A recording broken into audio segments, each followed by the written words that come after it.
a continuing education course teaching realtors how their business and clients can benefit from a reverse mortgage for purchase. As a former licensed registered investment advisor for the Prudential Financial, Ryan helped clients use various investment strategies to achieve their financial goals. Now, with reverse mortgage educators, he is helping borrowers and financial professionals learn how to use reverse mortgage in their financial portfolio. So if you haven't heard of reverse mortgage, this is something new. For the people that have heard it and forgot how to use it, there's a good chance to refresh yourself. So without further ado, Mr. Ryan Kleis, take it away. Hey, buddy. Are we all good? Am I good? Okay, good. All right, welcome everybody. Reverse mortgage has been around for a long time. Been doing them for about 17 years myself. But I always think there's a way to make something work better for your business than just knowing what a reverse mortgage is. I think there's ways that you can have a little bit of extra information on how to have it help your business. So that's what we want to do today. See if we can turn over any hoops, I would say, that are in reverse mortgages. Okay, so that's what we're going to do today. We'll review how reverse mortgages work. We're going to talk about what's happening with loans and interest rates in general, and then how that has been doing and helping your business, actually, how increasing interest rates have been helping realtors' business from my perspective. Okay, maybe not from a home buyer's perspective, but from my perspective with older homeowners. So let's figure out what all that means. All right, so about 2021, I'd say, maybe March of 2021, COVID was still kind of around. Federal Reserve Board had lower interest rates, so we were dealing with all-time low interest rates, right? And so that meant there's a lot of money out there. Cheap money, easier to get a loan.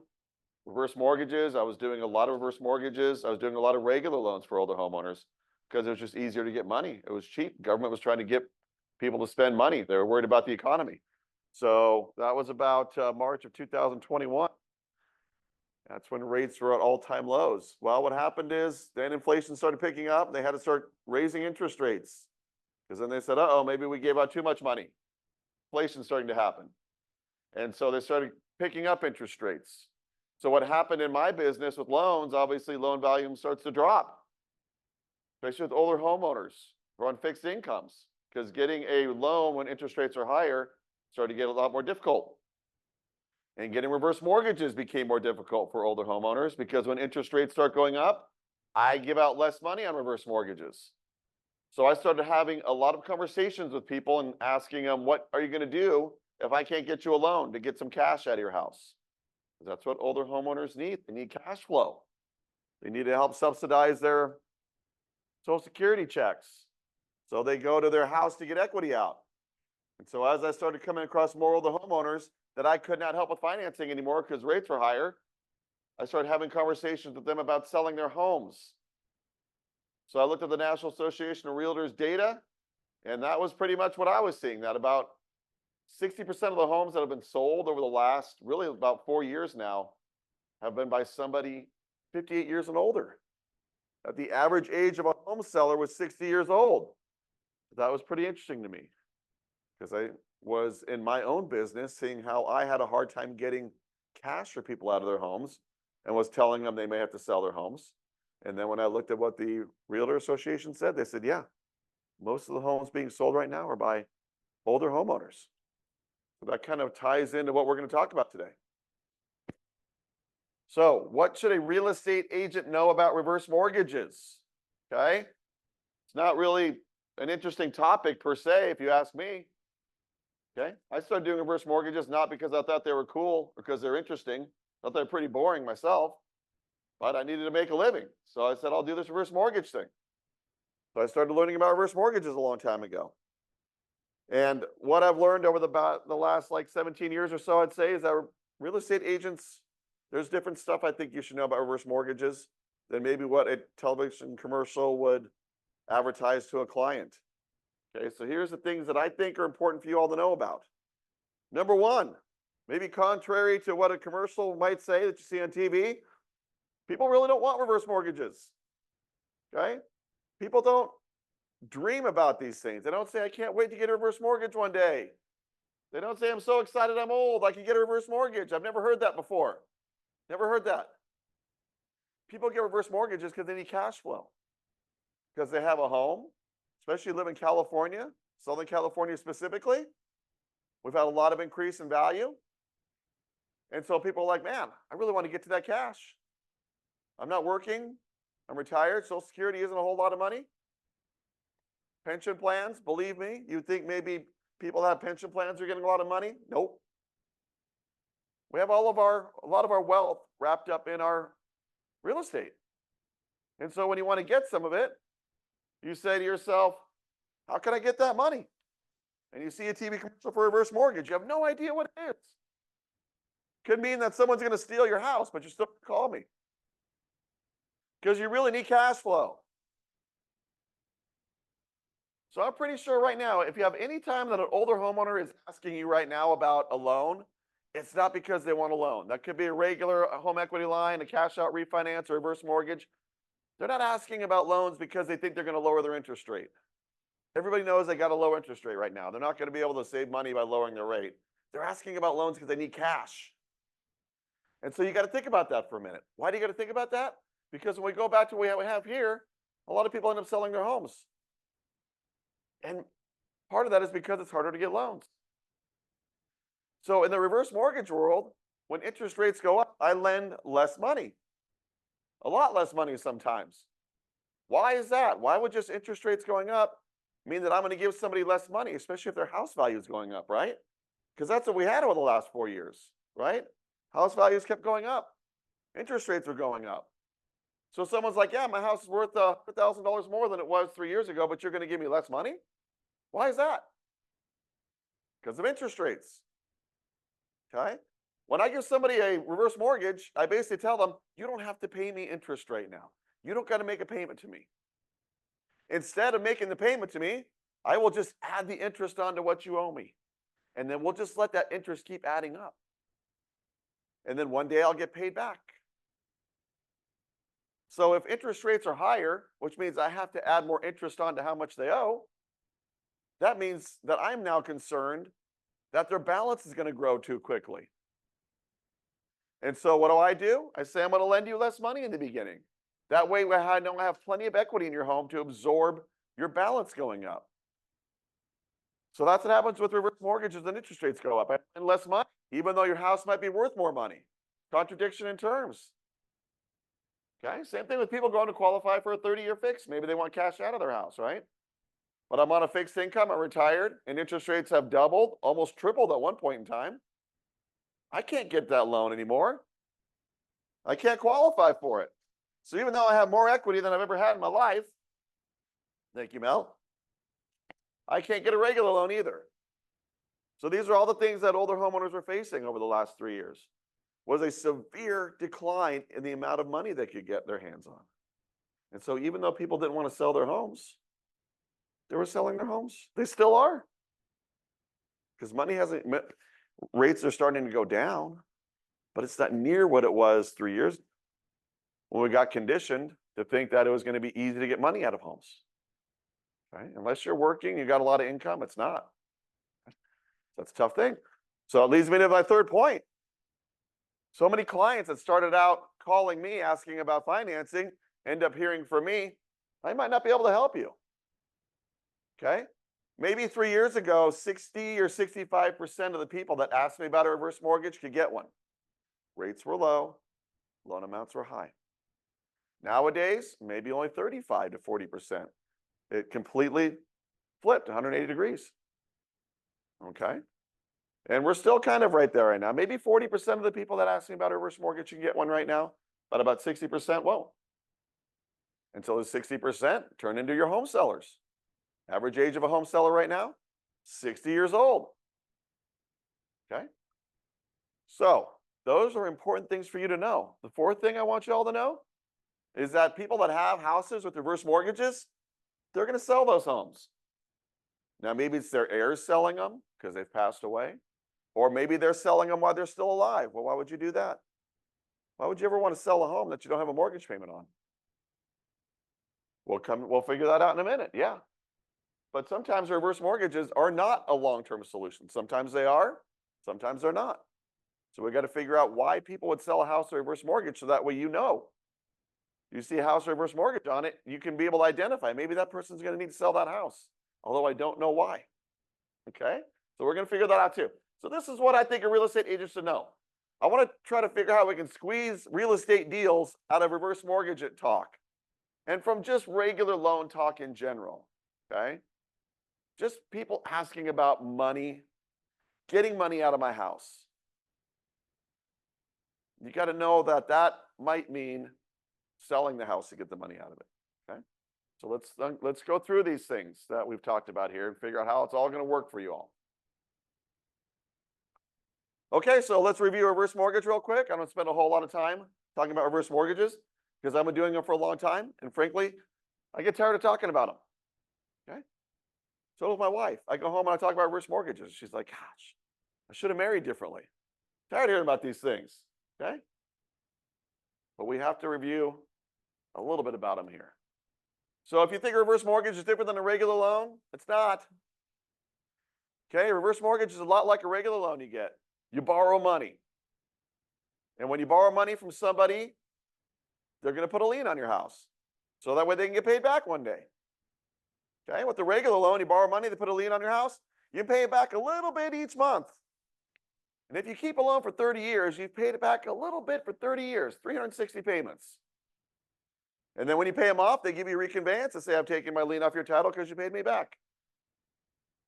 Pretty simple. That's how a regular loan works. Reverse mortgage, kind of the same. You borrow money, I put a lien on your house. I send you a statement. Shows how much you owe every month. It also shows what the interest cost is for the month on the loan. Here's the reverse mortgage is a little bit different. A regular loan, you'd send some money in and your balance would go down a little bit. A reverse mortgage, you have a choice. You say, maybe I won't send you anything this month. And I say, I don't care. If $2,000 was the interest that was due and you don't send it to me, next month you owe me $2,000 more. If you owed me $300,000 at the beginning of the month and you didn't send the interest, you owe me $302,000 at the end. I don't care. That's what the loan is designed to do. If you send me in $4,000 that month, you actually only owe me $298 because you paid the interest plus you pay down some principal. I'm not going to tell you what to do. I'm simply just going to give you a statement where you decide what you want to do. So here's the difference between a regular loan and my loan. You're paying back that regular loan a little bit every month. With me, you're not going to pay back until you sell the house or you pass away. And then you look at the statement. Oh, I've had this loan for 10 years. I started out owing $300,000. I didn't make a payment for 10 years. I owe them $400,000. Okay. If I sell my house, here's the $400,000 you're owed. Okay. If you refinance, here's the $400,000 you owe. If your heirs inherit the house and they refinance, they give us our money. And then I give you what? A reconveyance. I take my lien off your title. I never want to be the owner of your house. I just want to get paid off and get my lien off your title. That's what a regular loan wants. We just get to the end point in two different ways. A regular loan has you do it a little bit each month. We have you do a lump sum at the end whenever you're ready to pay us off. Okay? So we never know what people are going to do, by the way. I don't know, maybe somebody sends in a payment. Okay. Maybe they send in no payments. Okay.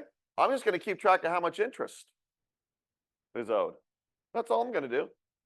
I'm going to say, here's how much interest you didn't pay me. I added on to what you borrowed originally. That's all I'm keeping track of. That's all I really care about. That way I get paid back. Okay, so you can do that for a long time, by the way. Okay. Anybody here know one that has lived to 150 years old? Anybody? Know anybody yet? How close? How close? Moses. Moses didn't have a reverse mortgage. If Moses got a reverse mortgage, he'd be making a liar out of me. Because what I say is you can keep a reverse mortgage home till you're 150 years old. You don't have to make a payment to me until you're 150 years old. When you turn 150, I ask that you pay me back. Literally on your 150th birthday. Until then, you have carte blanche. You make payments, you don't make payments. You skip, you owe me a lot of money. You don't owe me a little bit of money. I have no idea what you're doing with the reverse mortgage. Maybe you only borrowed $20,000 to put a new roof on your house, and that's the only money you borrowed. Okay, you had $20,000 plus the interest every month. Let's say it was $100 a month for $1,200. I don't know. Maybe you owe me a very little bit after 30 years. I have no idea until you ask me to give you a payoff demand. I'm like, oh yeah, that's how much you owe us. Okay. But we don't have like you've lived 40 years, it's a 40-year loan. We don't have a 30-year loan. None of that stuff. It's literally until you're 150 years old. Okay. If you live that long, you have a reverse mortgage, you're probably going to owe me a lot of money. That's the maximum is 150 years old. No maximum years on the loan. Just, it'll happen one day. Okay. I'm 50. That means that if I give a reverse mortgage to somebody, I have to live, what? I have to live another 100 years to see that happen. Okay, I'm not going to make, no way. No way I'll make it to that, okay? So I'm going to save for the rest of your life, okay? So here's why some people get reverse mortgages, okay? Because I have some people going, Ryan, why would anybody ever want to do that? Why would anybody want to take a reverse mortgage and owe you more money? That sounds, I don't like reverse mortgages, some people say to me. Like, okay, maybe because you've never been in a situation where you've tried to get a loan and you've been turned down. Maybe because you have a lot more money than Social Security income and you haven't tried to borrow money.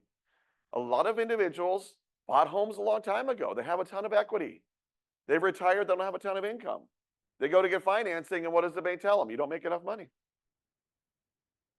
Or maybe they say your credit score is not good enough. They have all these rules with these regular loans, right? I have different rules. Okay?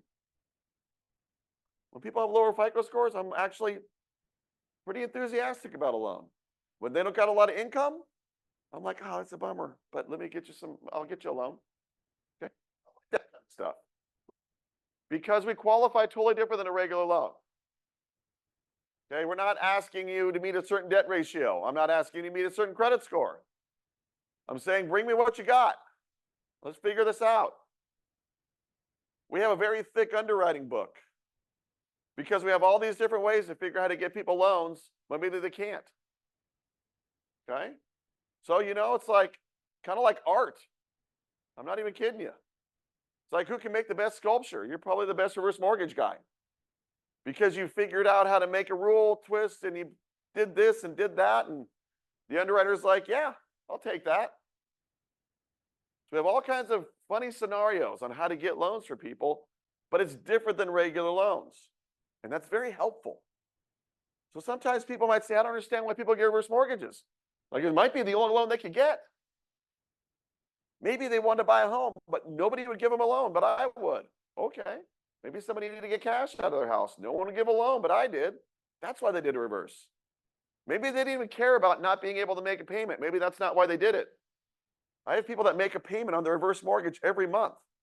And someone's like, why are they doing that? It's a reverse mortgage. I was like, because actually they couldn't qualify for a regular loan. So I gave them money and they're paying it back like a regular loan. I don't really care what they do. So qualifying is a big deal. I don't really want to drive around a cheap and beat up car from the 1970s. But if it's that or riding the bus, I'm going to give me that Yugo. You guys remember what a Yugo was? Like $39.95 you could buy this car for. And it was barely a car, okay? If it got hit somewhere, if you got hit by a motorcycle, you'd probably die. It was such a small little tiny car. But in the absence of anything else, I'd take that, okay? Sometimes that's what a reverse mortgage is. Like, I'm gonna do this because it's the absence of anything else. Well, if you have to do that and you wanna make payments, treat it like a regular loan, then you don't really have anything to say. So that's what we do with reverse mortgages, okay? We'll talk about qualifying more in a minute. Okay, so I talk to people all the time. And they come to me for a loan. And they're like, Ryan, I need to get finance. Got to get cash out of my house. I got a lot of equity. My house is worth $1.2 million. I owe $400,000. I'm ready for my reverse mortgage. And what's the first thing I ask them? I'm like, how old are you? They're like, why? And I'm like, because I'm totally dependent on age. Remember, if you get a reverse mortgage and you don't make a payment, every month I'm adding interest on. Don't you think I want to know how long you're going to live to think about all those months I'm adding interest on? Yeah. So I actually discriminate legally. Okay? I do. But it's reverse discrimination. Literally reverse mortgage discrimination. And I reverse discriminate because I give older people more money. So now the younger people are mad, right? Usually the older people are mad. You're discriminating against me because I'm old. Now I get people going, man, you're discriminating because I'm young. I'm like, I know. So what? You're young. Be happy. You can work longer. You're 62 and I can't get you enough money? Be happy. You're 62. The 90-year-old that I give a lot of money to, he's probably not going to work as hard as you. Be happy. So I lend these people call up and they're like, Ryan, I want a loan. I want to cash out. How about a 30-year fix? How about a reverse mortgage? How old are you? I ask them all these questions and I'm like, sorry, even though you have a lot of equity, you have $500,000 in equity in your home, I can't get you a loan. And they're like, okay, well, what else is there out there? And I'm like, nothing. You can't even get hard money on a house anymore unless you have some kind of business reason. It's literally hard to get funding on a house anymore. Like it's gotten harder and more constrictive to even get hard money loan. So literally so many people, I'm like, there is no financing out there for you because interest rates have gone up. You can't get a 30-year fix. You don't qualify and all that. The payment would be too high for you. I'm lending you less money on reverse mortgages. And they're like, what am I going to do? I'm like, there's one sure way to get money out of a house. Realtors, what is one sure way to get money out of a house? Sell it. Woo, music to your ears. Sweet sale, right? Average age of a home seller right now is 60 years old. Do you think all the 60-year-olds want to sell their house right now? No. Do you think a lot of people are like, I can't wait to hit 60 because I'm going to change everything I've been doing for the last 30 years? No. Heck no. I would like to have a bigger house and a nicer house than I'm in right now. But when I think about everything that's going to be involved in moving, I'm like, I'm not going anywhere. Until what? Until I need money and I can't get out of that house. Then I have to get out. Okay? All right. Let's talk about people that can qualify because I do refinance people. There is people that can qualify out there. It's not bad news for everybody. So if somebody wants a reverse mortgage, first thing I do is how old you are. The older you are, the more money you're going to get. Okay? If you're 62, how are you doing? Like, I'll be friendly to you. If you're 90, I'm like, oh, man, I love you. I love you so much. You're 92. I'm going to get you so much money and we're going to do a loan together. If you're 62, I'll be like, yeah, it's nice meeting you. Maybe I'll get you a loan. Okay? Because those older people really can get loans. So ask how old people are. Okay. I'm 75. Okay, that's pretty good. I'll show you how much percentage has changed for loan amounts on my next slide. So 75-year-old wants money at their house. Next thing they know is how much the house worth. A house worth $1 million. Okay, you're 75-year-old, house worth $1 million. Next thing I got to know, remember, is interest rates affect my loans. Okay, interest rates right now about 6. Let's say they're 6.25%. Okay, so I got 6.25, 75-year-old, $1 million house. I'm going to lend you about $450,000. Maybe sounds okay. Okay, I owe $300,000 on my house. I'm like, you're in good shape. First thing I got to do when I give someone a loan is I got to clear your title, pay off everything you owe everybody. Then I'll put my lien on title. And we know that you had to pay off your $300,000 loan. So you at least start off owing me $300,000. But you had $150,000 left over. And you say, well, what happens with that money, Ryan? I'd say, you tell me. If you want to take it now, take it now. If you want to take some now and come back later, you can do that too. I'll put the rest of the money on what's called the guaranteed line of credit. It's always there for you. You don't get charged for it because it's a line of credit, just like a line of credit on a house. So your statement shows up. You've borrowed $300 to pay your house off. Boom. You know you owe me $300. Interest, of course. Let's say the interest is $2,000 a month. And you say, I don't want to send in $2,000. I'd rather keep it in my pocket. And you said, I don't have to make a payment, Ryan. I said, you're right. So if you don't send in $2,000, how much do you owe me next month? $302. Because that was the interest. So you've just made yourself a reverse mortgage. Congratulations. What if you sent me in $2,000? How much would you owe me next month?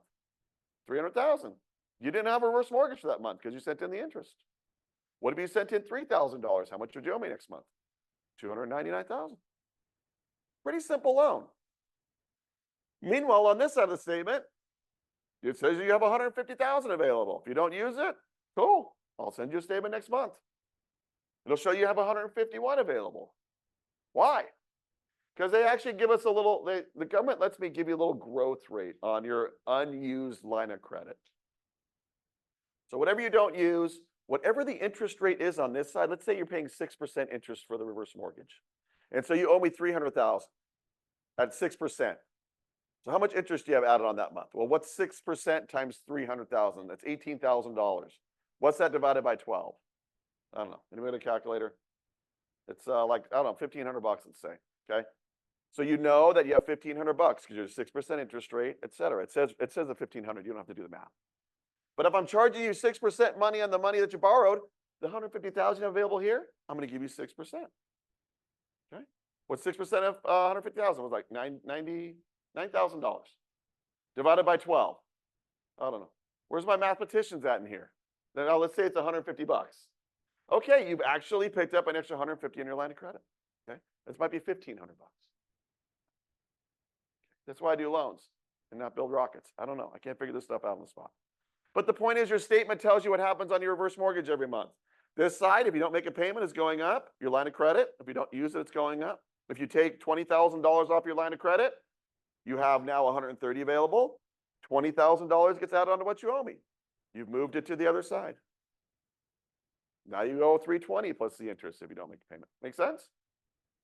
So reverse mortgage is really just a statement. It's like an Excel spreadsheet I send you every month. How much do you owe me? What's the interest rate? If you don't send it to me, you know it's going to go up next month. How much I'm available on my line of credit? If you don't take it, then you have more next month. Okay? And that's it. So on a refinance, I'm lending money on a purchase too, let's say, but I'm lending money based on how old you are, what your house is worth, and what interest rates are. I pay off what you owe, current loan, whatever you have left over, I put in your line of credit. And away you go. Okay? Now I have no idea what your loan will look like in 10 years because I don't know what you're doing. Did you take some money off your line of credit? Did you not? Did you make me a payment a few months? Did you not? I have no idea. We don't care, as a matter of fact. You can refinance a reverse mortgage. Usually it's to get more money out though, right? Let's say you use 150,000. You're like, I used all my line of credit, Ryan. I have no more money left. I got all this equity. I'm like, well, fortunately, you're getting older. More money available. Hopefully interest rates have gone down. Because if interest rates have gone up, I'm not going to get you a loan because that's less money. If interest rates have gone down, you've gotten older. We know that's going to happen. And your house value has gotten better. You can refinance a reverse mortgage and get more cash out. Okay. All right. So it's a good question. So there's our reverse mortgage. Any questions on how the reverse mortgage fundamentally works? Do they have to wait to refinance? Yeah, FHA usually wants to see people wait a year. Yes. How long do you have to wait to get refinance a reverse mortgage? And it's usually about a year. We have a test that we have to apply. You have to receive a certain benefit to be able to get it. Otherwise, we can't do it. So we have this proceeds test. And if you're going to get a certain amount of money, you might be able to do it for before 12 months. But usually 12 months is kind of like the earmark. We had another hand. Yes. So if you don't use a line of credit, you're not paying interest on it, right? It's just like having a home equity line. Is really what it is. It's just ready for you, but you don't pay for it till you use it, right? I've had a home equity line in my house for years. Never used it, never paid on it. Just stay there in case something happens to me. Okay? Yes. Upfront fees, I'll get to fees coming up. Yeah, you got to wait on that one. If the owner dies, yeah, I'll get to that one too. You're like 4 slides ahead. So if they don't pay money on their loan, they get a reverse mortgage like this person I talked about. They had $300,000 I paid off on their loan. They started a $150,000 line of credit. If they don't make payments, does that change the line of credit? No. No payments required on a loan. Once your line of credit is established, we say it's guaranteed, which means it can never go down. Even if property values drop, interest rates, all kinds of stuff can happen. FHA says, don't worry, homeowner, this will be here for you when you need it. So that's kind of cool. Okay, it's a guaranteed line of credit. What happens if they give it to me one more time? Because we have lots of questions on that one thing there. They get a reverse mortgage. They owe me 300, 150 line of credit. Okay. They can.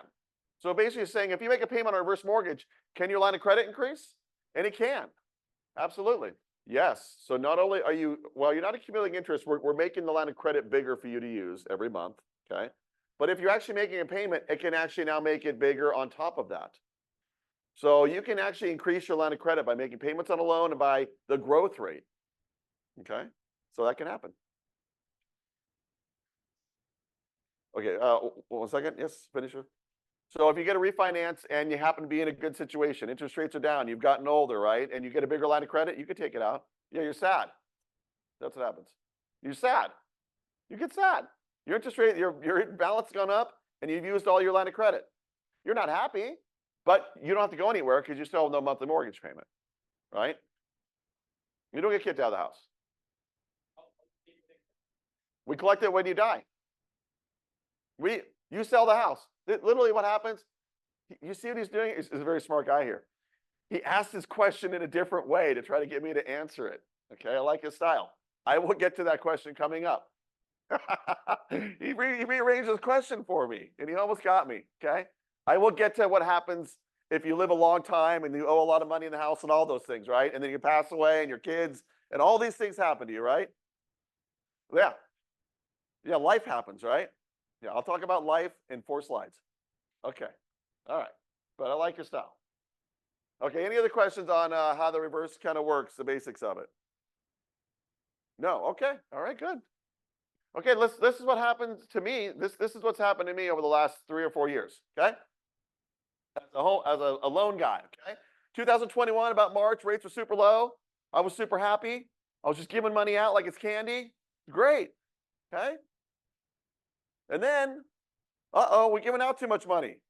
Everybody's giving everybody money. And on top of that, no one's making anything anymore. So then we have inflation starts, right? And so Fed's like, oh man, we better keep raising these interest rates, slow people down. And they slowed me down. Because this person, a 75-year-old, 2021, their house was $950,000. I could have got them a loan of $559,000. That's about 58%, almost 59% of the value of their home. That's pretty good. So you got $559,000. You owe $425 on your current mortgage. I got to pay that off. After that, pay that off. You have $134 available. So what happens? You start out, you owe me $425. Your line of credit on the other side is $134. And away you go. What happens? What do? I don't know. You do whatever you want to do. Maybe you use a little line of credit. Maybe you make a payment and your balance goes down, your line of credit goes up. I don't know what you're going to do with your reverse mortgage. It's up to you, but you know what you start out with, okay? And then you get your statement every month. But that's how much I was giving out. 3 years later, if I had somebody with the house worth $950, they're 75 years old, I'd give them 20. Ooh, that's not good. That's maybe more like 45% of the value of the home. So I lost a lot, right? Clients are getting a lot less money on a loan, okay? Now that value might have gone up. I have like real near what somebody could have got at $950 with lower interest rates, okay? So that's not good. My thing is unstable. Okay, let's make sure I'm still there. All right. So you see what happened to me. Now somebody owed $425 on that house and I can only give them $420. Can I give them a loan? No. So they could have got $134,000 in cash a few years ago. Now they can't even get rid of the mortgage payment. So, and even if they're like conventional loans too, conventional loan refis pretty much are they're gone. You can still get them maybe, but not near like they were before because there's higher interest rates. No one can afford to double their interest rate and get cash out. Who wants to do that? So money was taken out of the economy. More older homeowners are like, this is what I got to deal with here. So either I'm going to have to really just plan on not having a lot of money for a while, or not barely getting by for a while, giving them more like $540,000 in 2024. And they would be okay, right? See why I like older individuals? I like older individuals because they can get loans from me. But we like, in this classroom, we like young people because they can't get loans and they got to sell their house, okay? And I'm fine with that too because we do reverse purchase loans. Let's see how we still help this person out. It's like, man, what you're doing for me right now is not helping me, Ryan. You're telling me bad news. How do I make this into something? Good news. I'm like, well, find your realtor. They're going to make you happy. This is how we make people happy again. That 75-year-old tried to get cash out of their house. They couldn't. Now they're going to sell the house. You're going to sell their house for them. And once you sell their house, they're going to be homeless. Okay? Do you ever think about realtors make people homeless? Just for a little second, though. Just for 1 second. So it's not a bad thing, right? But these people are homeless. They've sold their house. They got to find a new house to live in. What's that? Not easy. Okay, this client has $470 cash in their pocket because they owed $425 on their house. Cost of selling the house, and now $470 cash. And they're like, I got to find somewhere to live. Okay. Let's say we can find something that's acceptable for this person for $600. I don't know. Maybe they went from a house to a townhome. Maybe they went from West St. Gabriel to Temecula. Whatever they did, they were able to lower their housing price, right? But now they got to buy a house. Do they want to use all $470 that they have to buy that house? No, because they needed cash in the bank. That's why they looked at a reverse in the first place. So they say, okay, we got to find you a home loan. How about if I give you a reverse purchase loan? Okay, I want you to give me $340 of your $470. I'm going to give you $260. You keep $130 of your $470 that you had. Okay, so now you got some money in the bank and you bought your house. Okay, we just had to get to a lower priced home. Lower priced home, and your scenario now works with what you have available. Okay, as of today, rates came down a little bit more for us today. So maybe this person might be getting a $270 loan, and they put down $330. So that's why interest rates, they change for us every week. Okay, but this client now bought a house. They bought a house where we turned their payment optional. That's helpful right there. Maybe that's all they needed. Maybe they just needed to get out of that mortgage payment, but they have 130 left. Here we go. You sold their house. You found them a new house. We gave them a loan. We left cash in their bank. And we said, if you don't want to make a mortgage payment, you don't have to. Okay? So that's what I've been doing for, well, reverse purchase loans weren't out until 1990. No, I'm sorry, 2000. No, gosh. I can't even remember anymore. 2009. So we've had reverse purchase loans for about 15 years. There we go. The reverse mortgage came out about 1990, the government version. Okay, so this is how you change that situation around. By the way, that $130,000 that the client banked, right? Because they had $470. Okay, and they're like, I got $130,000 in the bank right now. That's pretty good. Well, you know what they could do with that $130,000, right? Well, I know they could do lots of things, but they could put it down into the loan and then start that line of credit. So now they've bought a house and they start out with a $130,000 line of credit.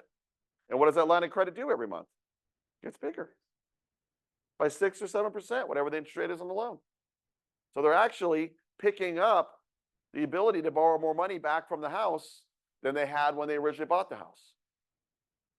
That's an interesting proposition. Okay? And also, since you put down $130 extra, you're not paying interest on the extra $130. So your interest becomes much lower on the house you bought. So I'd say to this person, buy a house with a reverse mortgage and put down all $470 that you have. Because now you're borrowing a lot less money, which means your loan's cheaper. And if you ever need that extra $130, can you get to it? Yeah, anytime. Can it ever go away? No, it's guaranteed. Okay, maybe I'll think about that. So I have clients that do that. I have clients that put down more money than what I told them because they want to start the line of credit. They want to save money on interest on the loan. And they're happy knowing that they can always get that money back. Okay? Their heirs like that situation because they're like, yeah, mom and dad's not going to spend that $130, it's in the bank. And I'm going to inherit a house with a smaller loan balance. Okay. Whatever it is, you can decide what to do. Any questions on this? Put it down on the loan. She asked, repeat, the extra $130 that the clients have now in their bank, if they wanted to put it down on the house, they could put it down as extra money down, and then we use it to start their $130 line of credit. Okay. It works just like that. They put the $130 down. Now when they get their mortgage statement, their first month they've bought this house. Well, let's just do this. Let's say they didn't put the $130 extra down. I said, you can put that $130 in the bank. It's your money. You had it from the sale of your house. So you borrowed $260 from me. So your first statement's going to say that you owe me $260. Okay? It's going to show the interest. Is it going to show a line of credit? No, because this was a purchase. Now, because your refinance, though, had a nice line of credit. So if you want that line of credit, put the extra $130 down. Now your line of credit shows up on $130. What else happens? Since you put an extra $130 down, you don't start off with a $260 loan balance. You start off with a $130 loan balance. So you're saving a ton of interest because you put extra money down. But meanwhile, if you want that $130 back, can you get it? Yeah. Anytime. with extra money. So let's say you said, you know what, Ryan, I'm just going to put that 130 down. Maybe I'll get it in 2 years. Okay, well, let's do some math. Do some rough math here. So you put an extra 130 down on a house. Interest rate's 6%. It's not simple interest, by the way, but I'm doing it as simple interest today. If you put that 130 down extra in 2 years, you came back to get it from me, you wouldn't have 130 to take. You'd have 140, about 147. That's good, right? That's right. You took, right. Well, you took the growth rate along with the original down payment. Okay. Anyway, yeah. So I just want to let you know possibilities. Okay. You can try to commit this to memory, but just understand there's ways to work these loans to help save money, put more money in your pocket. You don't have to do your loan like your neighbor did your loan. That story that you had heard about a reverse, that's not you. Okay. Your loan's going to be different depending on how we decide to design your loan for you. Okay. Any other questions on this purchase thing here? Basically like doing a regular loan when you buy a house. You're putting a down payment, I'm giving you a loan. You're getting a statement the first month, just like a regular loan. It shows how much you owe, just like a regular loan. Now here comes the difference. If you decide to send me my interest, I'm just going to send you a statement next month with a higher balance. A regular loan would have said, you better send that interest in, buddy. If you don't send in, you're going to get a mortgage late. That's where we're different. That's where we're different. Yes, thank you. The growth rate on the line of credit is always going to be what the interest rate is on the loan. And when you have a line of credit loan, like a home equity line at Wells Fargo, it adjusts every month, right? That's what this loan does too. So if interest rates go up on the money you borrowed, interest rates go up on the growth rate we're giving you on your line of credit. But it's always exactly the same. Always it's mirrors. Okay. It's not a fixed rate. You can get a fixed rate reverse, which we'll talk about in a minute, but there's no line of credit with that one. Okay? With a fixed rate reverse. Okay, that's like saying to Wells Fargo, I want a home equity line that I can take money out, but I want a fixed rate. They're going to say, no, it's got to be adjustable because we got to lend you. If you're pulling money out in 10 years, we can't give you a fixed rate now. What if interest rates are 12% and we're going to let you take money out at 5%? Line of credits are adjustable because it's based on when you're borrowing the money. Okay. So a reverse mortgage line of credit has an adjustable rate. Yes. Your biggest risk. Oh, let's see. Well, what? I don't know. Let me think about that question. Here's your risk. Really, here's your risk. Is instead of you making a payment every month, you're starting to use up your equity to substitute money, right? So maybe if you're worried about having a lot of money for something in the future, you've used that in a current day format to help you have a different life today, right? Because there is no risk per se. It's how you're controlling cash flow. Okay? So I would say that there isn't a risk, except that maybe if you're taking a bunch of money out of your house right now, maybe you shouldn't do that. But is that a risk? No, that's you managing your money. You can get a fixed rate if you want. Well, you won't get the line of credit. That's right. You'll get, well, that's not a risk. That's just you getting less advantages. So if you went to Wells Fargo to get a home equity line, they said, sorry, sir, we don't have home equity lines because we only have fixed rates. Would you say that Wells Fargo that's risky? It's just different. It's just you're not able. It's just the way the product works. It's not necessarily inherently risky. It's just a different way to have a product work to fit a different need. So we do fixed rate reverse mortgages if somebody doesn't want the extra money. There's always risk. That's right. You can't outlive the loan. You could have a loan amount increasing. I guess that's a risk. But the homeowner can't lose the home. I'm talking out loud because I can't identify a particular risk. Like I said, the only risk would be this, that you used up a lot of money out of your home, out of your house, and you don't have as much later on because you've been paying interest on it, right? But that's not necessarily a risk, that's your decision. But we're not going to say you can't have your house because you owe too much, okay? Maybe you can't afford your taxes and insurance in the future. Okay, you can't, right? You have to pay your tax insurance on a reverse mortgage home. Maybe that's a risk. I just think that's still a cash flow situation, right? You have to be aware of what you're doing. It's just, and I think of it like this. Like sometimes I get people that come in and they're like, Ryan, I owe $600,000 on my house. I'm like, how do you owe so much? They're like, well, 5 years ago, I took $300,000 out. Was that a risk they took? It's a regular loan, right? But they did take a risk, I guess, in taking money out for whatever they wanted in exchange for having a higher mortgage balance. Purchase, yes. Okay, not fixed. You got an adjustable rate reverse. If you're upside down, we don't care. You still live there the rest of your life. Okay, we'll get to that coming up. So what happens if it is upside down, right? Yes, that could be a risk, right? Okay, we'll talk about that. Right, a fixed rate loan does not offer the line of credit feature. That's just like going to get a 30-year fixed on a house right now, Fannie Mae, and you say, where's my line of credit? Well, that's not the way that loan works. The 30-year fixed, Fannie Mae loan. There's no line of credit built in, okay? Same thing with our loans. We're just saying you have a fixed rate. It doesn't offer the feature of a line of credit, okay?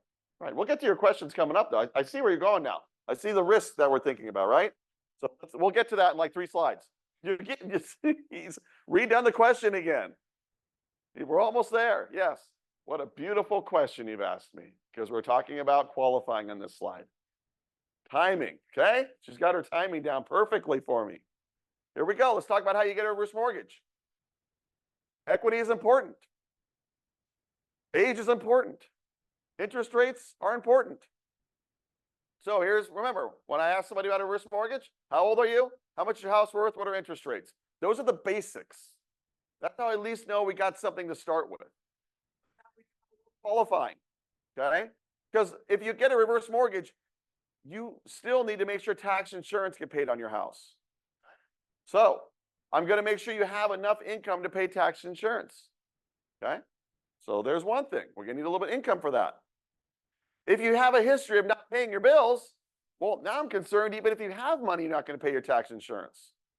So we have this weird underwriting thing we start getting now. We do this little dance. Client comes to me, how old are you? This is how old I am. This is what my house is worth. This is what interest rates are. Okay, I've established you have so far what we need to get you a loan. Now, how much is your tax insurance every month or every year? My tax insurance combined are $6,000 a year. Okay, so you need about $500 a month to be able to pay those. 2, FHA, or I should say HUD, seems to think it takes about $500 for an individual to survive in the world. Eat, do whatever you got to do. Have your cell phone. What do you got to do to be able to survive in the world today? Eat and have a phone, right? Basic survival skills. Yes, yeah. Okay, so we need $500 per person for that, per borrower. So if you're a single person getting a reverse mortgage, I need $500 for the tax insurance a month. I need $500, we call it discretionary income. And then I need to know that you can afford to keep your lights on and your heat on and your gas stove on. 14 cents times the square footage of your house. Say your house is 2,000 square feet, that's $280. So I need $1,280 now for you to be able to get that reverse mortgage. Okay? That's way different than a regular loan. A regular loan would say, well, we need to have a 40% debt ratio. If you have a mortgage payment of $3,000 and 49% of your income has to go to that, you got $6,000 in income. Way different in how we do it. We just want to make sure that you can survive in a house, even if you have no mortgage payment. We want to make sure you can pay your tax insurance. Get Social Security usually meets my underwriting requirements. Okay? So that's why the loan works for older homeowners, because that's what you got, right? Okay, so let's put the income thing to bed for a second. You kind of know what I need for income. Not much, because I'm not worried about you making a mortgage payment. So get income totally differently. Let's talk about underwriting for bad credit. Okay, so what if you got income, but I see that you don't pay your bills ever? And I'm like, great, you're not going to pay your tax insurance and you get foreclosed on. And then I'm the bad guy. So let's do this. Show me why you don't pay your bills. I don't care your FICO score is 500. You just got out of bankruptcy. You're in the middle of foreclosure. I'll give you a loan, but you got to establish that there's a reason for this happening to you. Okay? How many reasons do you think FHA gives me to give somebody off the hook of bad credit? I want to throw something out there? How many reasons? 20? Okay, I like that. You take a stab at it. In the back, you're good with numbers? More than 20. Yeah. Yeah. I'm at about 113 personally. I've got about 113 reasons I've come up with that the FHA has said, yeah, that's a good reason to have bad credit. Okay? You had a flat tire when you're on the road to Mexico. I got that one accepted. You know how much it was to fix a flat tire with nobody around in Mexico? Yeah, it was about $700. You couldn't make your mortgage payment the next month. The guy missed 4 mortgage payments because it took him that long to get caught up. FHA's like, we understand. There goes his bad credit. I had a slip and fall. I had a problem with my business. Okay? My husband was sick. My dog was sick. 113. Okay, that's my tops right now. Okay, what's the best one? I think personally, my opinion. What's the best way to get out of a 500 FICO score in bankruptcy? Do you think it's a sick husband or a sick spouse? You would think so, right? You would think the underwriter would say, oh my gosh, this poor person, their husband is not doing well, and she has bad credit. No wonder. Do you think that's the number one reason, in my opinion? No, I don't think so. I think it's when you got a sick animal. Okay? Underwriters seem to think it's more sad when your dog is sick than your husband. And they're like, that poor dog. Yes, your husband, how bad is he? Okay, I'm just saying. Okay? Because underwriters are human. And these FHA underwriters have DE authority to say, I believe that that's a reason why somebody has bad credit, Ryan. I'm going to go ahead and take your reason. Okay? So that's how we get around bad credit. We come up with a good reason and then we have proof for it. Okay?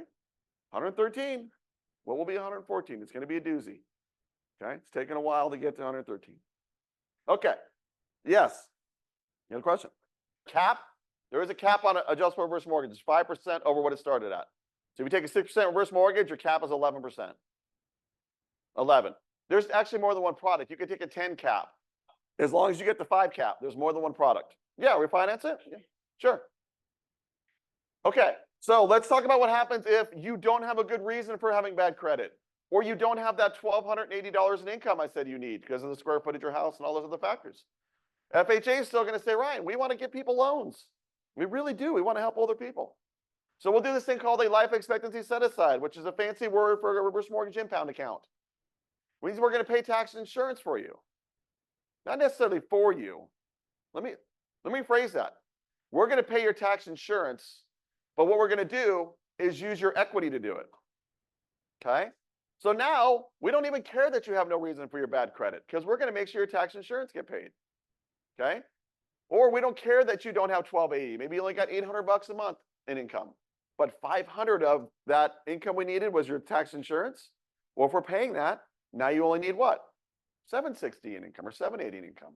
So this life expectancy set aside is a way to pay taxes and insurance, but we're not going to give you money. We're going to use equity in your home to do it. Every year, we're going to take a little bit of that equity and we're going to add it onto your loan balance, I should say. Hold on. So it's exciting because you don't have to pay your tax insurance, but it's still coming from the equity in your home. Or if you're buying a house, you're putting more money down. But it's still the way to get a loan if you don't have enough income or you can't even explain your 500 FICO score. So again, FHA gives me lots of workarounds. They're very kind. They let us be very creative. That's why I said, I wish I was like an artist because I would probably have 114 ways. But instead, I'm not that creative, okay? So I stopped at 113. But that's the point. If you can find out something that's happened to somebody, a foot, a tooth, I'm telling you, there's all kinds of things that happen to us that cost us money that we weren't expecting, okay? Some people just say, Ryan, I want that impound account. I'm like, well, you're going to get less money because if you're going to get $30,000 in cash, let's say, on your reverse mortgage, but I need to start that impound account, I need a lot of money to pay for your life expectancy. So maybe I'm only going to give you 60 grand in cash because I got to keep more in equity to have money to pay your tax insurance. But some people say, I don't care. I don't want to have to bother paying my tax insurance either. Okay, I'll give you less cash and we'll do that for you for your life expectancy. Okay? What's life expectancy? What do you think life expectancy of a newborn baby is? Anybody want to take a stab? Newborn baby, how long is it going to live for? What do you think? 110. You have a 100-year-old mom, that might be for you. That's right. You don't count anymore. The average death rate, what do you think a newborn baby will live to? 75? Pretty close. 83. Well, how long will a 62 live for? 89.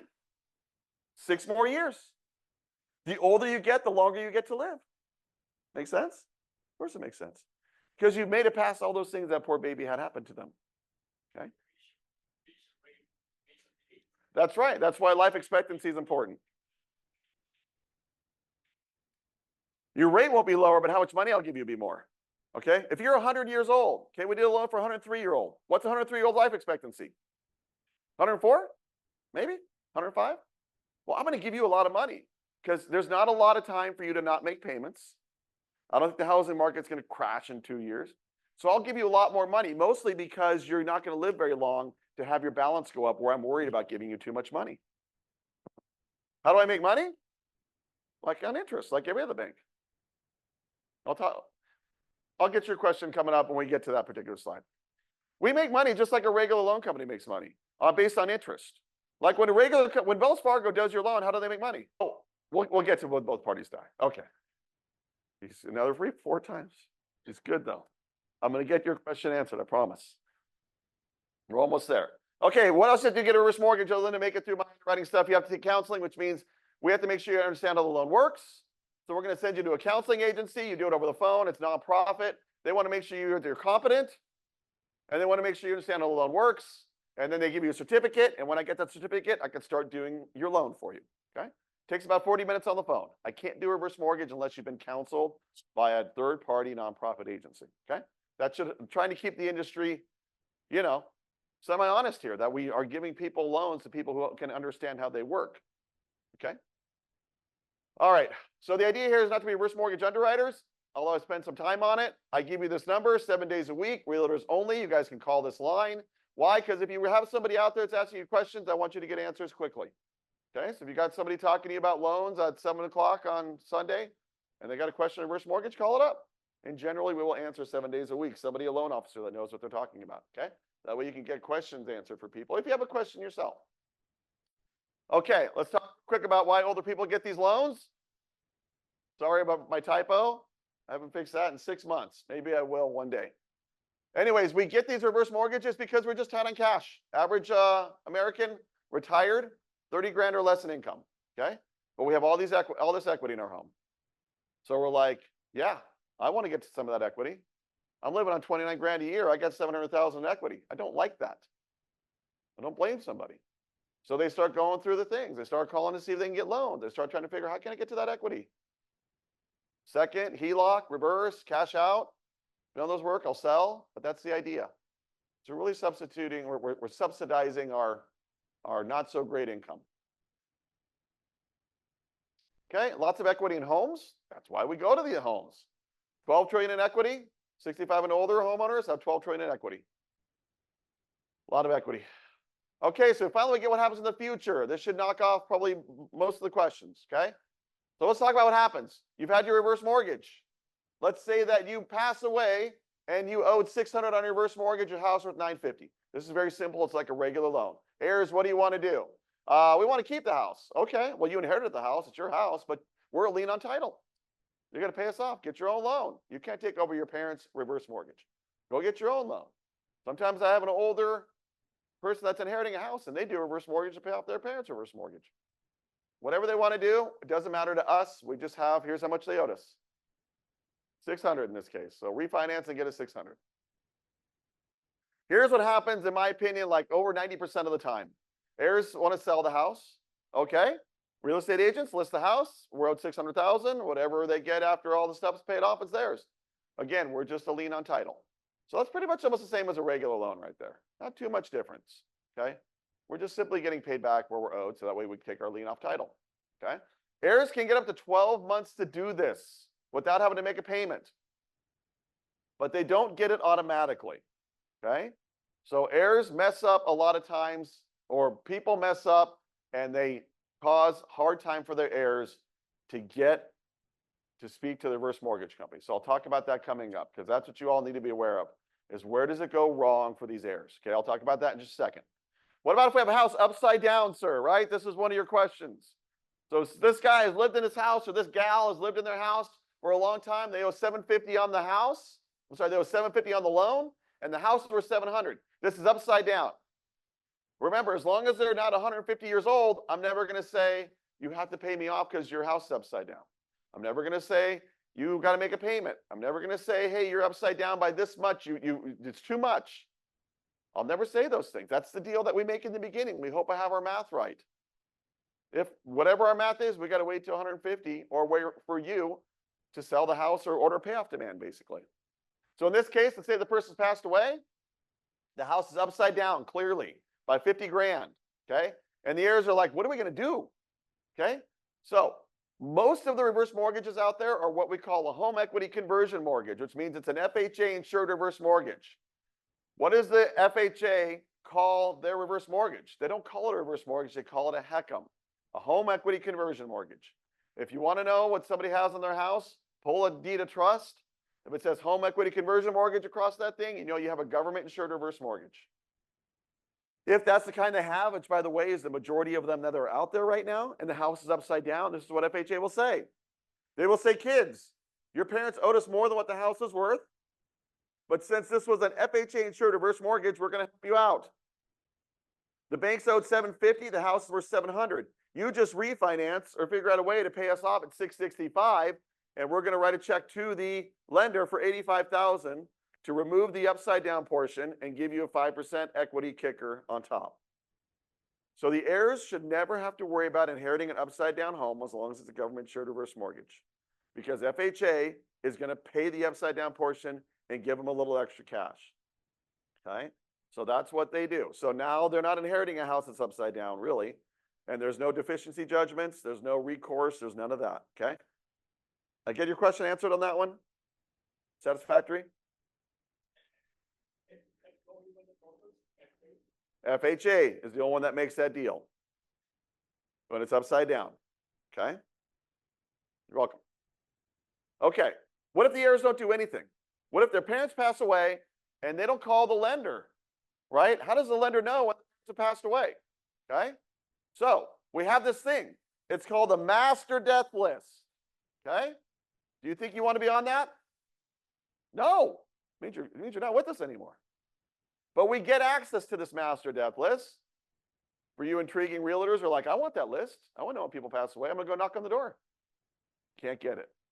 Okay, it's only for large institutions like Social Security, reverse mortgage companies, annuity companies, et cetera. We have to know when people pass away. So we see both borrowers have passed away, and we send a letter out to the house and say, heirs, we understand the last remaining borrowers passed away. You have 30 days to get a hold of us. If you don't get a hold of us in 30 days, we're going to start foreclosure because we got to get paid back. We can't just have an empty house and no one making a mortgage payment. So we'll start foreclosure proceedings. So after 30 days, we'll issue a notice of default. If we still don't hear from the heirs in that 90 days, we'll issue a notice of sale. 20 days later, we haven't heard from them. It could go to auction at the courthouse steps. Okay? So it's 140 days from the time we send the letter out if we never hear from the heirs that it could go to auction. And if it goes to auction, it's just like foreclosure. What happens if it sells for more than what we're owed? Do we get to keep the money? No. Goes to the estate. It's a foreclosure. We can't keep extra money. We can only get paid back what we're owed. Okay? If it's upside down, though, the heirs don't have to worry. It's a non-recourse loan. So that's what happens to reverse. You ever see a house that got foreclosed on? It's because an investor didn't buy it. The heirs didn't want it. And so when we foreclosed on it, it became an REO for HUD. And that's the only way that a reverse mortgage home can end up being owed by the lender / HUD is because nobody showed up to get it. Investors didn't want to buy it, and it went to foreclosure, and we took it as an REO. We do not want to do that. We are very bad at it. The government is awful at foreclosing reverse mortgages. They lose money. They don't. That's why they'll give the heirs 12 months. They're like, heirs, please come to us. You've got 12 months. One more before I let that go. It'll say the heirs don't want it. The house is upside down, whatever, they can short sell it. Both have died. Okay, married. One dies. Yeah, married, and one's dead, one's alive, right? The other one gets to stay there. The other one gets to stay there till they die. Okay, it's for the life of both of them. We don't collect. As long as both of them were on the loan, okay? Well, I'll talk about it in a minute. As long as both of them were on the loan. We've had some problems in the past with that. I'll talk about that coming up. So good question. Okay, let's just finish this one off here, though. This is what happens a lot of times, though, okay? By the way, I pulled that reverse mortgage in California about a month ago. And I found half of them, in my opinion, are going to have a hard time for the heirs to get control of that house. Okay? So these heirs, they don't know, a lot of them don't know what's coming.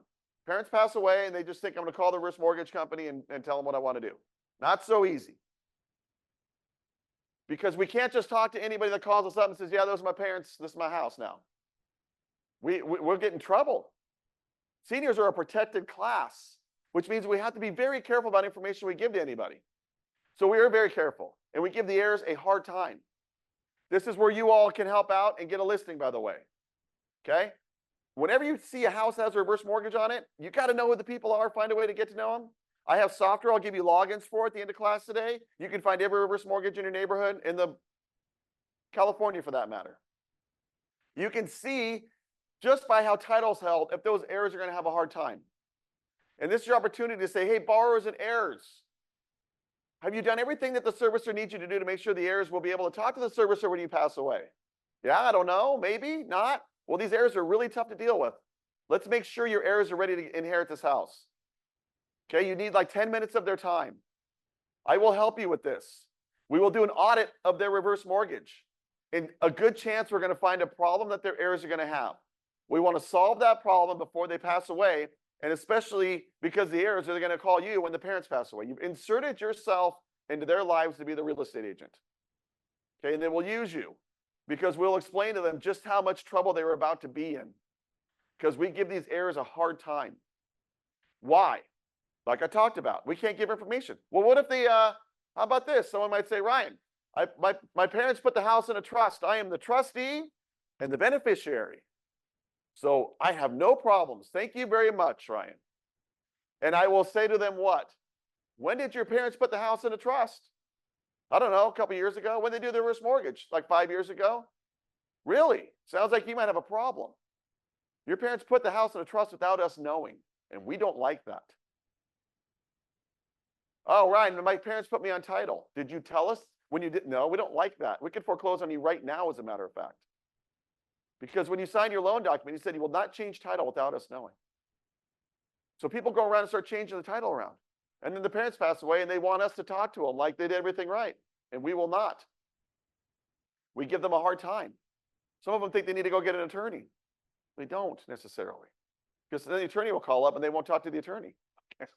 Okay? So there's a specific way that you can get these reverse mortgage companies to talk to the heirs. Even if their parents have passed away and they say we won't talk to you heirs, there's ways that we can help those heirs get in touch with that servicer.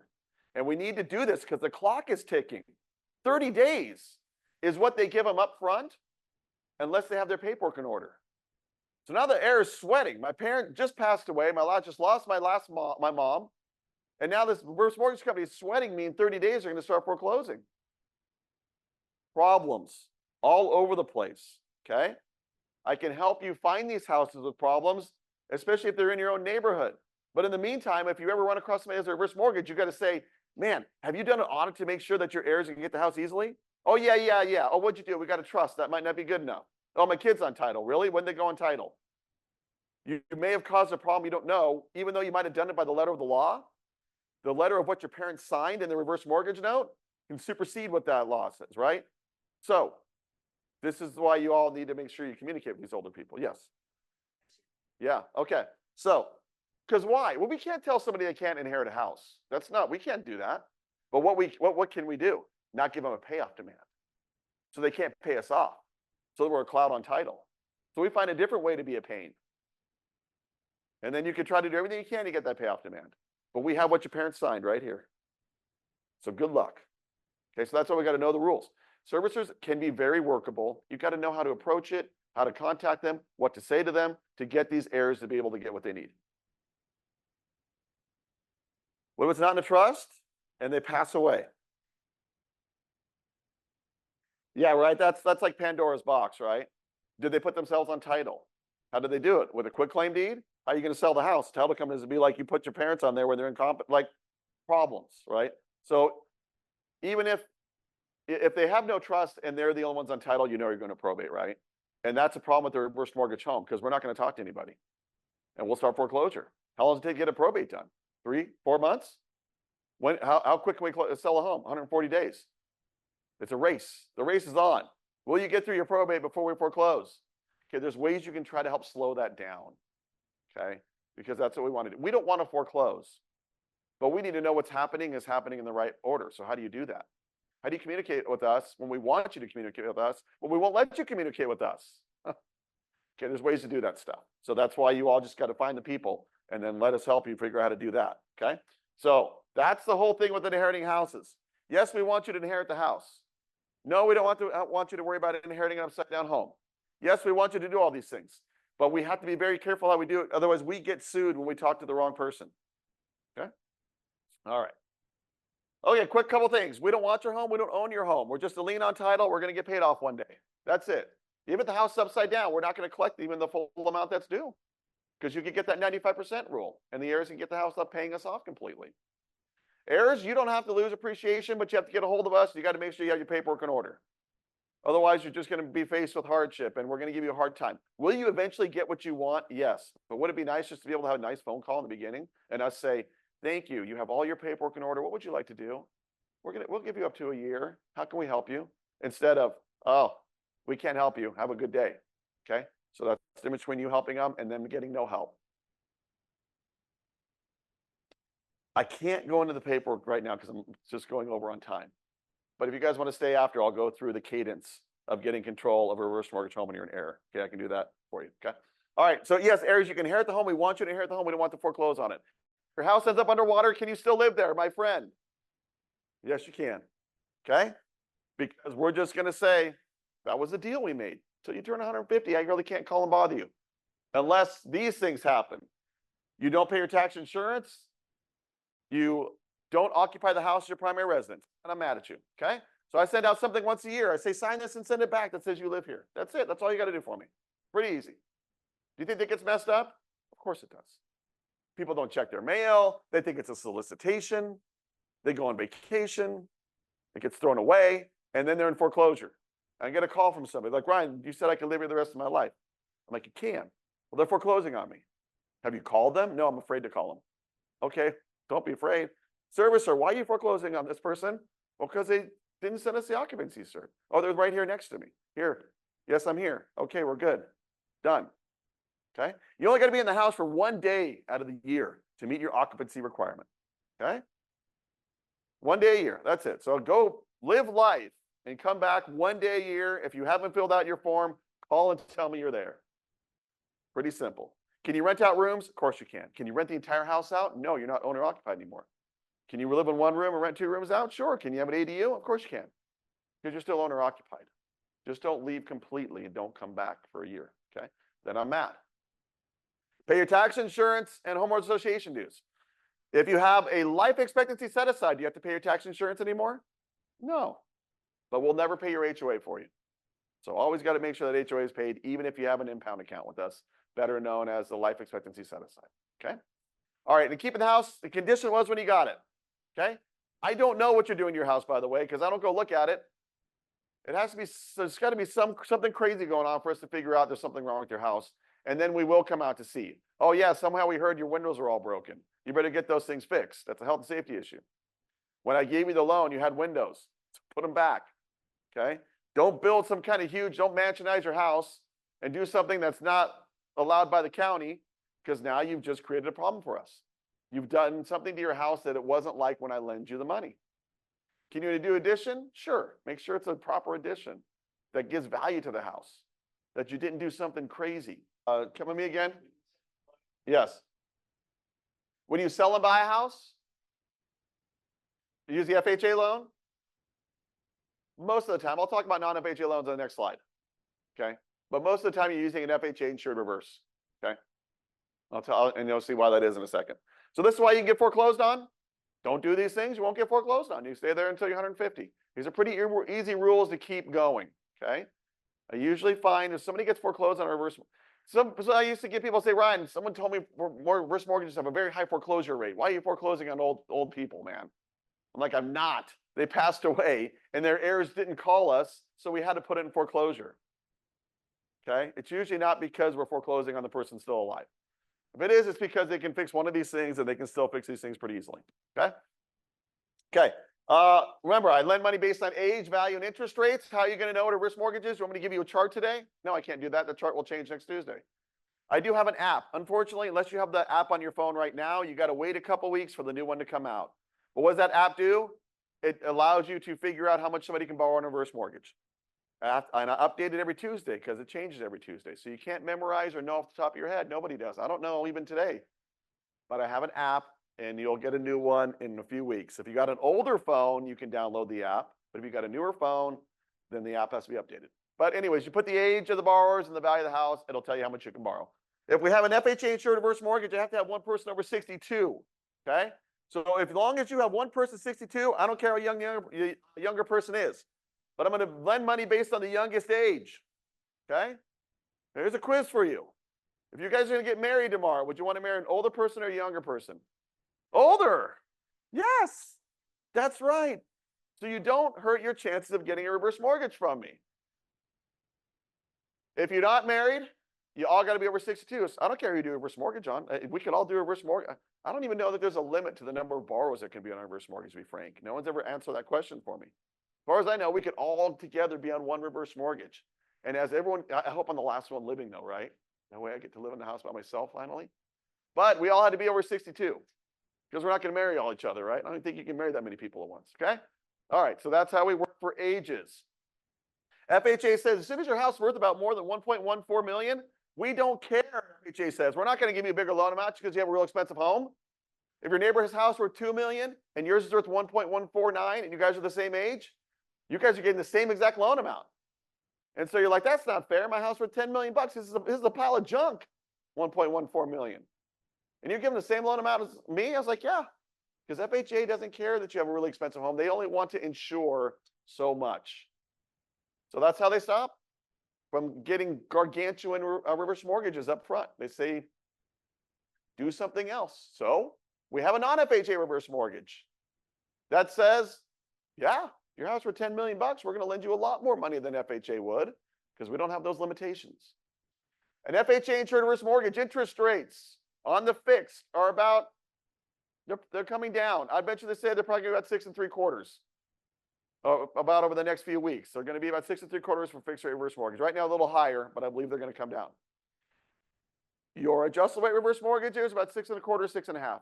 Usually reverse mortgages tend to be about 1/4 to 0.5% over what your normal Fannie Mae loans are. Okay, that's a good guesstimator. Okay, what you can get a reverse mortgage for. It's an FHA reverse mortgage. Remember, you have mortgage insurance. 0.5% annual, just like a normal FHA loan has 0.5% annual that they will charge for FHA insurance. That's like a regular FHA loan. And then you have your upfront mortgage insurance on FHA loan. This is what makes it more expensive than a regular loan. 2% of whatever the value is. If your house is worth $800, you're doing a reverse mortgage, FHA is going to add $16,000 onto your balance because that is their upfront mortgage insurance. So there you go.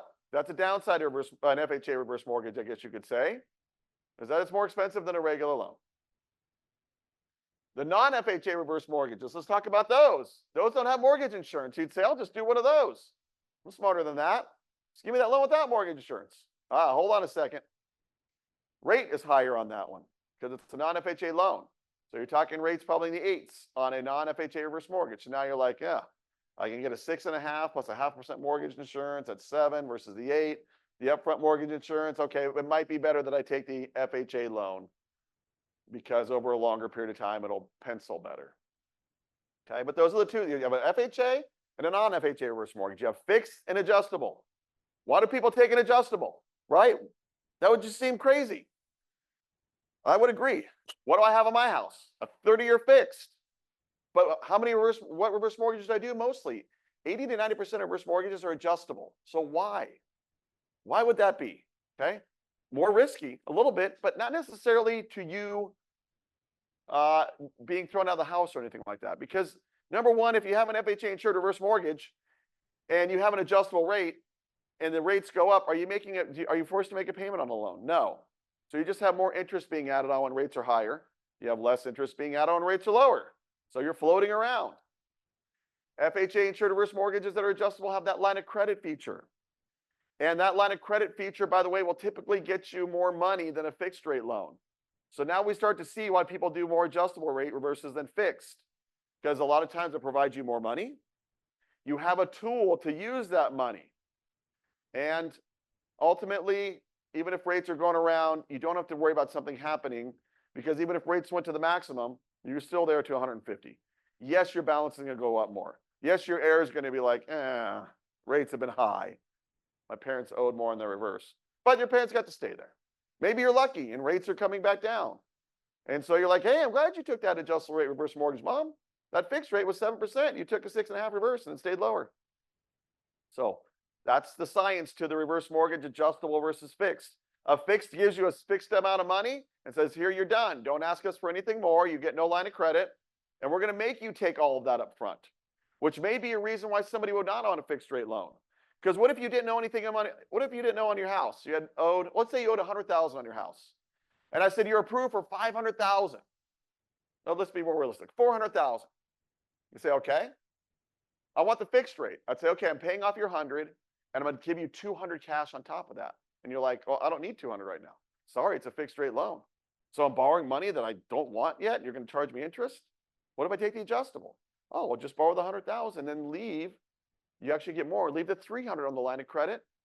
So even if rates went up, it might be more efficient to take that adjustable because you're borrowing less. Does that make sense? So as we can see, there's no great answer for what loan I should get. Should I take a fix? Should I take an adjustable? Should I get that line of credit? Should I do a non-FHA versus an FHA? It's all about what is happening with you right now, what your cash flow needs, what is going to be more comfortable for you. But at least you know, no matter which of these things I pick, if I live a long time and everything goes wrong in the world, you're not calling me up saying I'm 100, I've lived too long. You're not calling me and say interest rates are too high. Your house is very upside down. You're not going to get that phone call. You're not going to get that letter. You're just going to sit there and look at your statement and know what you owe. Okay. Did I get all your questions answered? So remember, so age, right? So he wants to know what's a range on loan amounts, right? So let's say if you're, I think 92, if I looked at our lending table, is the oldest for maximum money. It doesn't mean you can't be 100, but that's where we maximize the loan amount. That might be at like 67 or 68%. Okay. If you're young'un, you're like 62, right now you're getting maybe, I know this is increasing today, I haven't looked yet today, but maybe you're getting let's say 38% of the value of the home at 62. About 38%. Okay. So that's a wide range, right? Okay. 3 years ago, a 62-year-old was getting almost 50%. But what happened? Interest rates went up, lending less. Okay. If you go that non-FHA loan, you see where it says you can get a loan at 55 years old. You don't have to be 62 if you do a non-FHA loan as long as you're 55 years old. Okay. Nobody in here is 55, right, Mel? Right. Mel, you with me? He is, barely. He's like, I'm not 55, Ryan. What are you talking about? 45, right, Mel? Forever? Okay. Let's go. We're almost done. You guys are a minute late, a couple minutes late. I'll be out here in 5 minutes. Okay? 5 minutes. There should be food here somewhere. It's in the back? Okay. All right, good food for you guys. So just hang on 1 second. Should we ask some more questions or just get through with class and then answer the rest of the questions after? Who takes a vote? We just get on through. Or who wants questions answered right now? You guys don't have an opinion on that. Okay. Well, let's just hold questions for 1 second. Let me get through this stuff. Okay, so who's selling the homes and why should you be interested in this? Well, your realtors. Heirs, when they inherit, they sell them. So you have to know where these reverse mortgage homes are. You have to pay attention to reverse mortgage homes for 2 reasons. One, these heirs need your help to inherit the property, and you're going to earn yourself a listing by that. You can use the software I'll give you logins for. I haven't started my sign-in sheet. That's not good. I'll start passing around right now. Okay. Well, you get my sign-in sheet in a minute. Anyways, I'll give you my sign-in sheet. Here it is. And I will give you logins to software that will tell you where the reverse mortgage homes are. So now you know where clients are that are going to need your help. Number 2, reverse mortgage homes. Let me get to the other one in a second. So yes, you want to know about reverse mortgage homes so you can get that listing. Older homeowners are definitely having a hard time with bills right now. Inflation did a number on fixed income people, okay? And if you want to know how much, just look at credit card debt.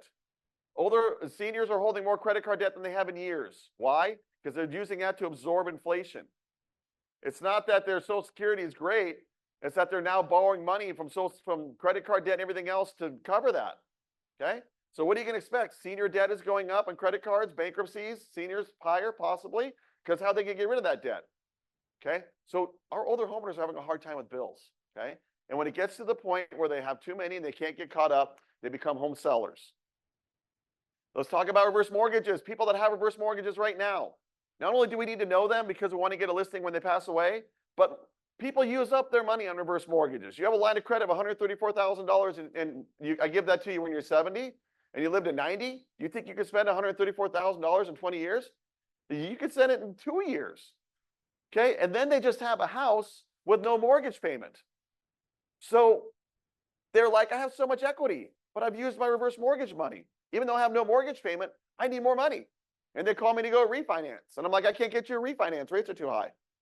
So people with reverse mortgage homes are selling them because they need to get to a lower priced home to get cash out.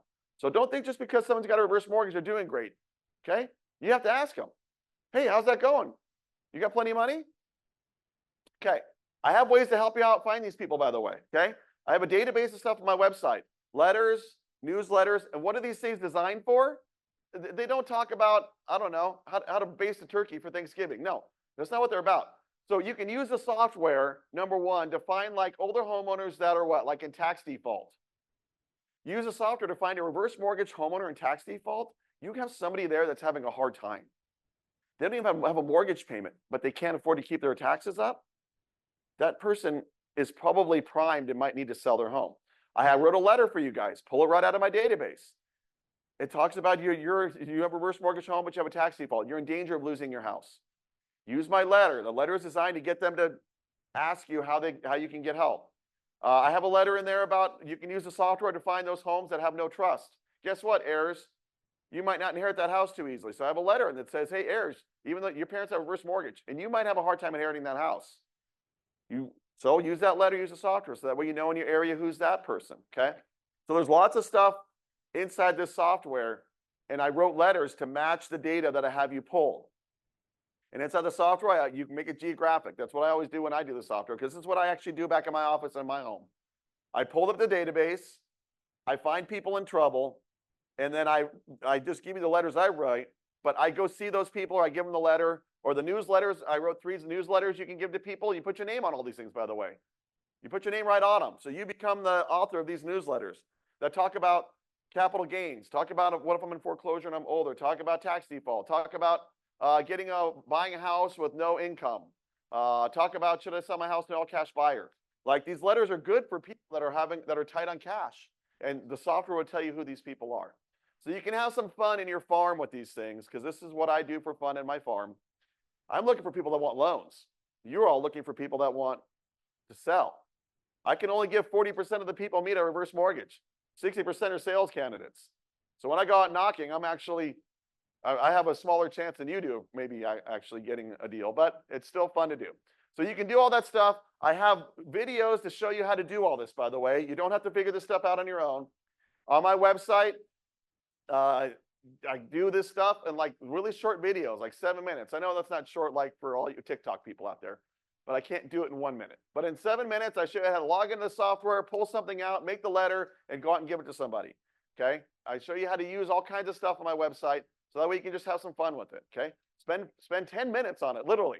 And you can have a marketing plan for like 3 or 4 people in your neighborhood that they're not seeing from anybody else. This isn't a flyer about how much I sold your neighbor's house for. This is a flyer about, oh man, this is what I could do. Oh, this is a buy a house, no mortgage payment. Oh, this is how I can transfer my tax base. Oh yeah, I'm in tax default and I do have a reverse mortgage. This person can help me figure that out. Oh, I have heirs and they can't inherit my house. They're not getting that letter from anybody, by the way, okay? So you can have some fun with this stuff and see what I do and have a good time with it. And you don't have to spend a lot of time on it. It costs almost nothing. That data from that website I give you logins for, they charge you 8 cents for a record. So if you poll 5 people in your neighborhood, you paid 40 cents. Okay, you printed up a piece of paper, color printer. Okay, you're in there about $1.20.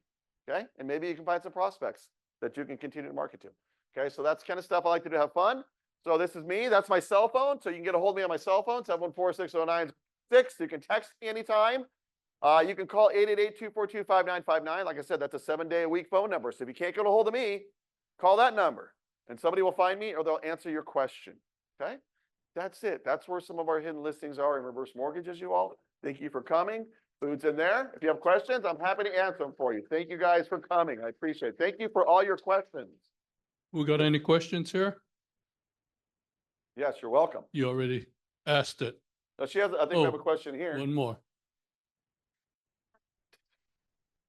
Okay, she asked what title is. Yes, Mike's it's not all working very over the paper. Yeah, Title Pro 247 is a software that aggregates data. And I give you logins to the software. And it knows about 100 things on each homeowner. Okay? Anybody a homeowner here?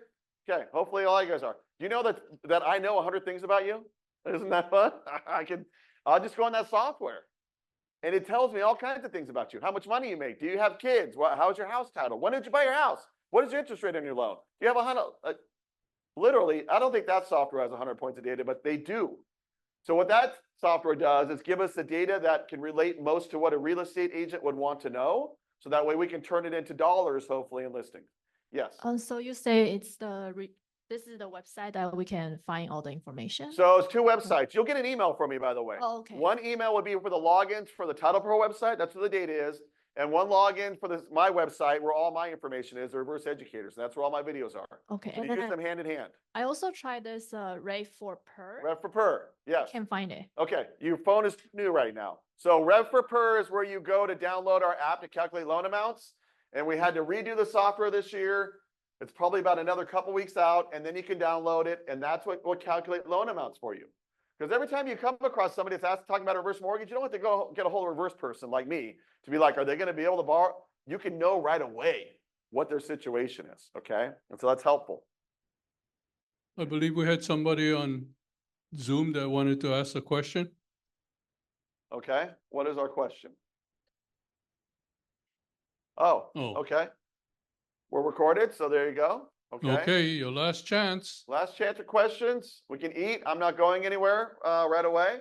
So we can eat. You Sign-in guys can come sheets back going around somewhere. and ask questions all you want, okay?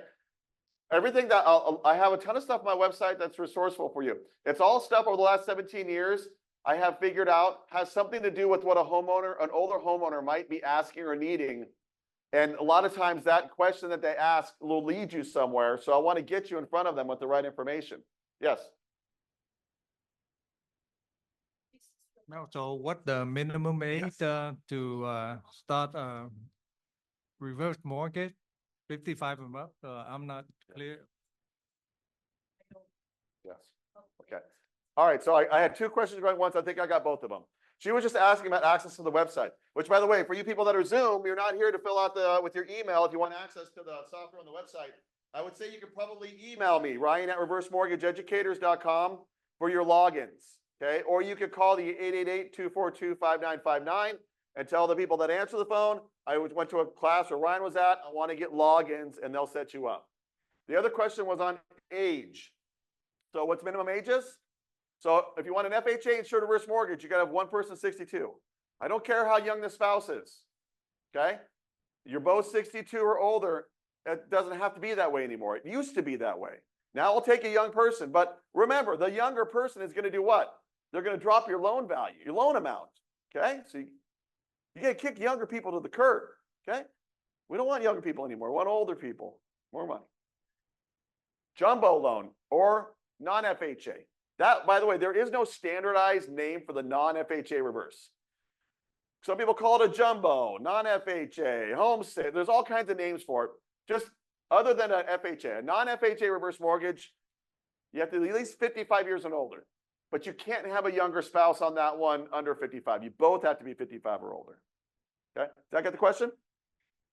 Okay, very good. All right, so there we go. Jeff.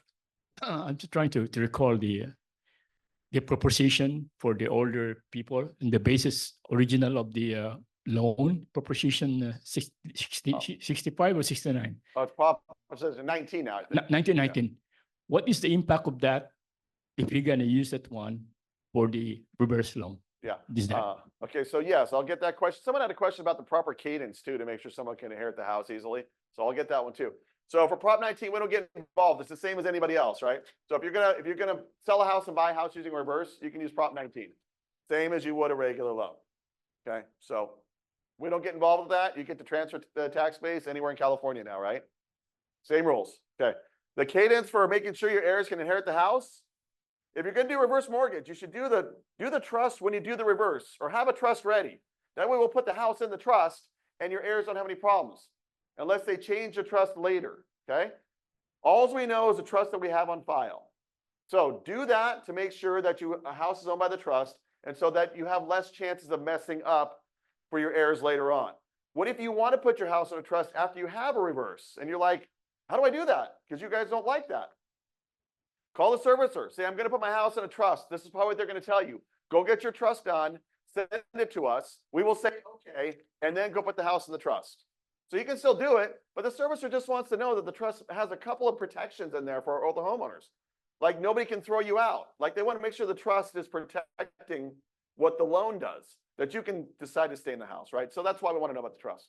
What if you want to put your kids on title after you do the reverse? We don't care, but you should probably talk to us. How do you want us to do this? We might say, okay, give us a letter from your parent that says they're competent and they want to put you on. And my brothers and sisters know we just want information so that we know before you do it, that when somebody calls later and says, why did they change title? We say, well, your mom called in and said you want to put your brother on title. And this is, you guys, remember, did you sign this? Remember that? Oh yeah. See, we have proper backing. So then we don't have to answer hard questions that we don't want to answer. So we don't care if you do stuff to your title, but get a hold of us before you do it. So that way we can make sure it's done properly. And that's what we want. Okay, that's the cadence to keeping a reverse mortgage in good order. Okay, that's it. See, Information overload. good. You know, every time I sit here and half of it goes in one ear and comes out Yeah. the other, this old age, you can't remember. Not only that, he always throws some curves. Oh, You always have changes, updates and stuff.